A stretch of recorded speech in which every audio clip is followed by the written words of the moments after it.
বন্ধুরা, আচ্ছা বন্ধুরা, আপনাদেরকে একটা প্রশ্ন করি।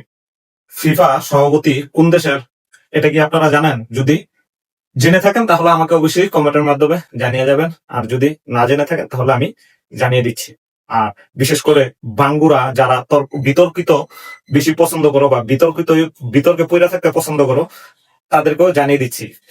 ফিফা সভাপতি দেশ হচ্ছে সুইজারল্যান্ড। সে সুইজারল্যান্ডের নিবাসী এবং সুইজারল্যান্ডের নাগরিক। তো কোয়ার্টার ফাইনালে সুইজারল্যান্ড আর আর্জেন্টিনার মধ্যে খেলা হয়েছিল। ওই লাল কার্ড নিয়ে বাঙ্গুরো আবার একই তর্ক করে যাচ্ছে। তাহলে ফিফা সভাপতি নিজের দেশকে ওঠানোর জন্য কি কারণে আর্জেন্টিনার বিপক্ষে গেল না? ওই জায়গায় আর্জেন্টিনা বেশি টাকা দিয়ে দিচ্ছে না? মানে তাহলে সে হচ্ছে যে তোমাদের ভাষ্যমতে কি এটাও কমেন্টে জানিয়ে যাও যে টাকা খেয়ে যে নিজের দেশের বিপক্ষে কাজ করে তাকে কি বলা হয়। তবে যারা আর্জেন্টিনার ফ্যান ফলোয়ার আছেন, আপনাদের জন্য একটা বিশাল বিশাল বিশাল সুখবর নিয়ে আসছি।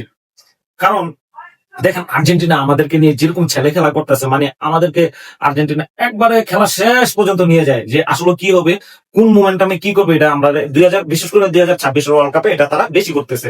2022 এমন ছিল না। 2026 এসে একটা লাস্টের দিক দিয়ে কি করে 4-5 জন স্ট্রাইকার নামাই দেয়, মিডফিল্ড উড়ে দুইটা ডিফেন্স রেখে দেয়, আর আমাদের এমিলিনো মার্টিনেস তো আছেই। ওই উপর ভরসা করে ক্রুজ কলোনি একদম এমন এক প্রেসার দেয় যে টিমে হোক না কেন কোনো কাজে দিবে না। তবে সবচেয়ে সুখবর যেটা হচ্ছে, এই পর্যন্ত ওয়ার্ল্ড কাপে আর্জেন্টিনা যতবার সেমিফাইনালে উঠেছে, এখন পর্যন্ত কিন্তু সেমিফাইনালে কোনো ম্যাচ হারে নাই আর্জেন্টিনা। ওই প্রেডিকশনটাই আজকে আমি তোমাদেরকে জানিয়ে দিচ্ছি যে আর্জেন্টিনা বিশ্বকাপ ইতিহাসে কখনো সেমিফাইনালে ম্যাচ হারেনি। প্রথমত আর্জেন্টিনা যেসব বিশ্বকাপে সেমিফাইনাল খেলেছে, 1930 সালে যুক্তরাষ্ট্রকে 6-1 গোলে হারিয়েছিল। তারপর 1986 সালে বেলজিয়ামকে 2-0 গোলে হারায়। তারপর 1990 সালে ইটালিকে ট্রাইবেকারে হারায় 4-3। তারপর 2014 সালে নেদারল্যান্ডকে ট্রাইবেকারে হারায়। আর 2022 সালে ক্রোয়েশিয়াকে 3-0 গোলে হারায়। তাহলে আমরা মানে ধরেই নিচ্ছি আমরা ফাইনালে চলে যাচ্ছি, কারণ যেহেতু এটা আমাদের ইতিহাসের সাথে যায় না। আর সবচেয়ে বড় কথা যে মেসি তার খেলার কেরিয়ারে ফুটবল ওয়ার্ল্ড কাপে এই প্রথম ইংল্যান্ডের মুখোমুখি হইতেছে সেমিফাইনালে। এর আগে কিন্তু মেসি কখনো ইংল্যান্ডের বিপক্ষে খেলে নাই তার 20 বছরের ক্যারিয়ারে।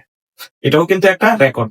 দেখেন, আমি বারবারই বলতেছি আমার ভিডিওগুলোতে, মেসি কিন্তু একের পর এক রেকর্ড ব্রেক করতেছে। এই মেসি যে খেলাটাকে কোথায় নিয়ে যাবে কিছুই বুঝতে পারতেছি না, কিছুই জানি না। শুধু দেখবো আর উপভোগ করব। আর কোচ গার্ডিওলা তো বলেইছিলেন যে মেসিকে নিয়ে আপনারা ঘাটাঘাটি করেন না, মেসির পিছনে ছুটেন না, শুধু মেসির খেলাটাকে উপভোগ করতে থাকুন, তাহলে আনন্দ পাবে। আর ওইটাই চাইতেছি যে হ্যাঁ, আমরা এমন একটা প্রজন্ম যে মেসির খেলাটাকে আমরা দেখতেছি, উপভোগ করতেছি।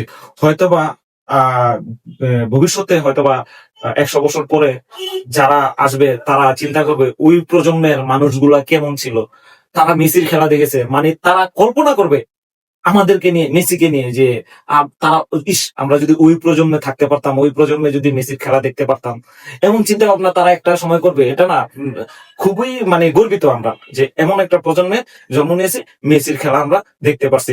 যে কিনা হতাশায় ভুগছিল, যার কোনো মানে রেকর্ডের পর রেকর্ড আছে, কিন্তু একটা অধরা শিরোপা ছিল না, এই শিরোপা নিয়েছে। এখন ব্যাক টু ব্যাক শিরোপা নেয়ার পালা। দেখা যাক বাকিটা কি হয়, উপরওয়ালাই ভালো জানে।